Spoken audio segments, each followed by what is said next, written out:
All right. So here's the situation. I had a check engine light on my wife's 4Runner. I went to go look for my OBD2 reader. Had the V Peak one that's like about 10-15 bucks on Amazon, but I can't find it. And that one I usually use with Torque. That's the application that I'll read the OBD2 trouble codes with.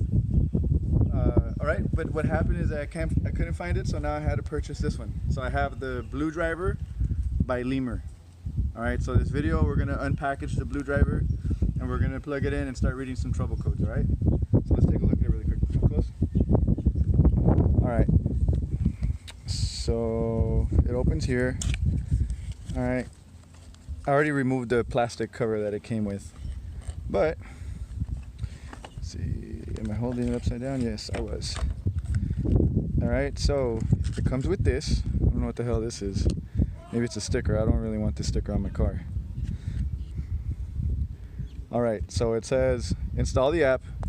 Oh, by the way, what I did is that I installed the app on the phone, hoping to be able to use the database that the Blue Driver application comes with. So the Blue Driver application has this database where the application knows the year, make, and model of your car, and then when it pulls that trouble code, it'll give you a list of the top 10 fixes that people have applied from a database of mechanics, which is pretty cool. I think that's really one of the values in this product. And so what I was trying to do was I was trying to see if maybe I could read the trouble code with my V-Peak one and then use this database and enter my vehicle information and the trouble code and get some top 10 fixes from it. But the application won't allow that to happen until it takes a read, and the only way that the application will take a read is with the actual Bluetooth device. So I had to purchase it. There's no way around it.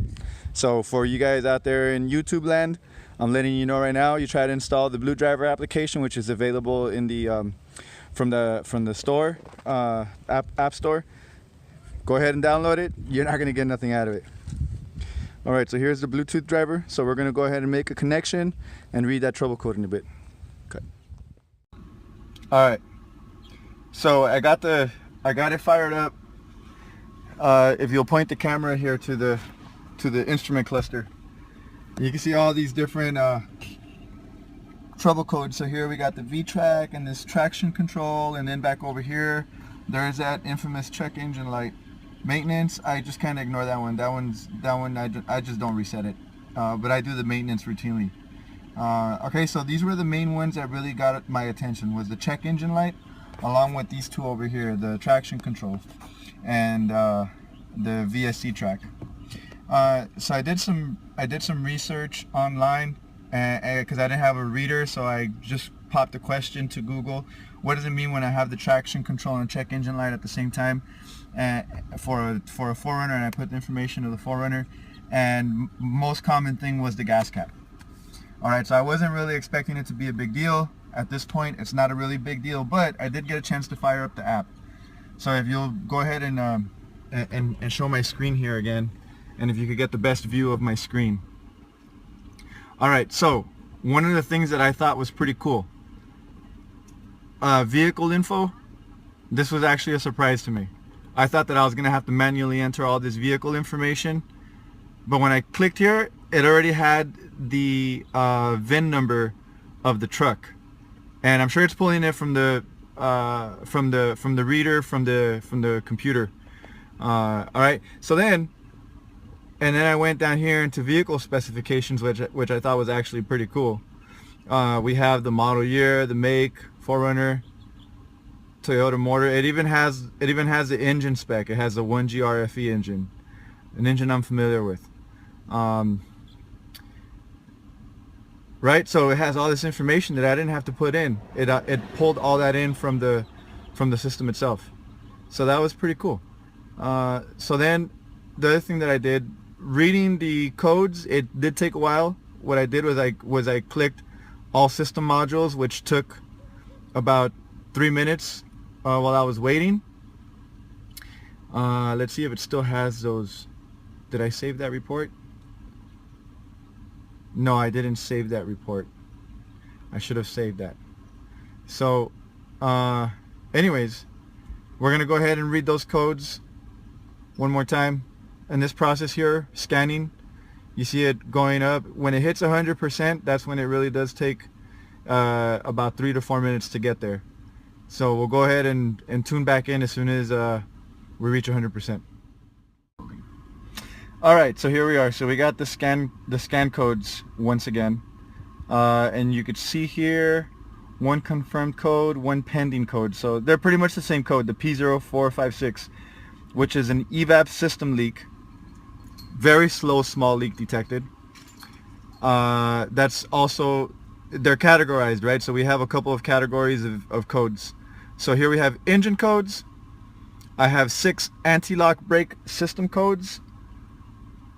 So it's telling me I got a C1201, 1223, 1241, so on and so forth. And then 3 tire pressure warning lights. So that tire pressure light, it's always been on since I've had the truck. I haven't been able to turn it off. Now I know why. I have 3 transmitters that are not working, right? So I have ID 2, 3, and 5. Not sure which ones they are. I really don't care much for them. The truck drives fine without it. I just check I eyeball the tires and I'm good with that. So I'm gonna go ahead and tap to clear the tire pressure warning codes. This action clears tire pressure warning system codes. All right, I'm fine with that. Well, actually, before I do that, I want to get the reports, because what if it clears all my codes, and I don't want to do that. So let's take a look at what it does when we check reports. So let's try that. Before using the Blue Driver repair database, you must read and agree. Okay, I'm going to say go ahead and read now, and I accept. And this is the thing that really got my attention about this Blue Driver system, is that these are reports that people have actually filled out. So 4 possible causes. The evap pump module connector is damaged. So I got to check pins for damage or moisture. The evap pump module has failed. The PCM has failed, which I doubt it's the PCM. That's the computer that runs the whole engine. We'd have other problems if that were the case. Or a small leak present somewhere in the evap system. Not sure exactly what it is, but I have an idea of what it is. Every time that I pump fuel in this truck, the fuel pump resets. I'm not sure, for those of you who drive in California, I'm sure you've seen that the fuel on the nozzle, it's got this rubber fitting that it kind of wraps around the fuel port, and when you press it in, it kind of pulls back. And every time, and you gotta make that thing pull back in order for the fuel to come out. So every time that I put it in, and I squeeze the trigger to let fuel out, it'll let fuel come out for a little bit, but then it resets. And I know that when that happens, it's not making a full seal. So somewhere in there, I have a leak, and I think I might have a leak with a rubber piece. I think I know what that rubber piece is. So I'm not really too concerned about these other codes. And here's a top reported fix: replace fuel filler cap. And the other seven frequently reported fixes: the charcoal canister, I've done that before. The evap canister, I've done that before. Replacing hoses, I've done that before. I've done the purge valve before as well. Fuel filler neck, that's the one. That's the one that I have a feeling is the one that is causing me to have problems. I don't think it's the fuel cap. I think that if I go get another fuel cap, I'm going to have the same problem again. All right, and so here's 5 other reported fixes. So this is very informative. So for any of the trouble codes that I have, I could go in here and check the reports, and it runs it by VIN, right? So that's pretty cool. So let's check out what else I got here. So I have this anti-lock brake system codes. See what that gives me.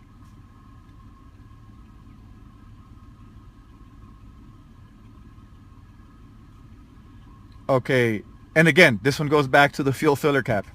So for some reason, not sure why, but my evap system is connected to the anti-lock brake system and causes error codes to come up into anti-lock brake system when I have an evap system leak or problem. So this is pretty cool, and this is a lot more than what I expected. I think it's well worth the $100. It's not really so much the sensor, the little connector that I got there, but I think it's more so the access to this data here that I'm looking at right now, because with this information I can make informed decisions as to what to do next. So I know what to do. I'm gonna go ahead and shut off the truck. I'm not gonna clear the codes just yet. I'm gonna go ahead and replace that neck. Well, I'm gonna have my son do it. Get that thing replaced, and then we'll go ahead and clear the code right as soon as we complete that little job there. So let's go ahead and clear the tire pressure warning one and see what it does for the rest of my codes. Do my other codes still stay on? Yep, and that light went away. Bring it back over to the instrument cluster.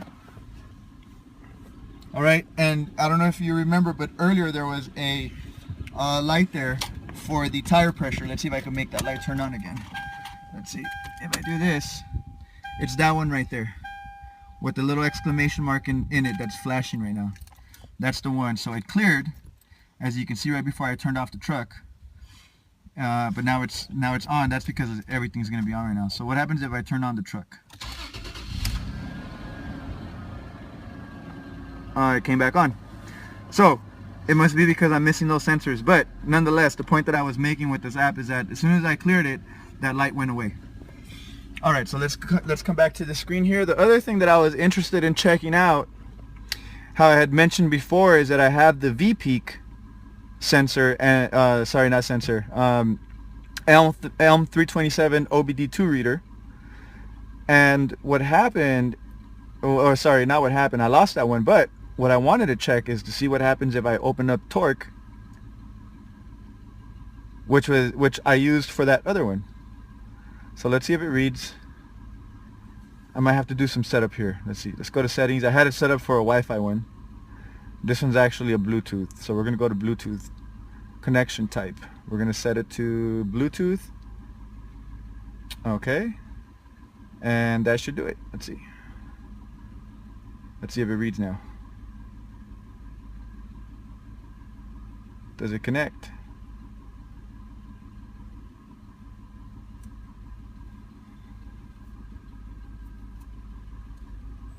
Nope, it's not connecting. So I might have to do a little deeper dive in here into the settings to find out what how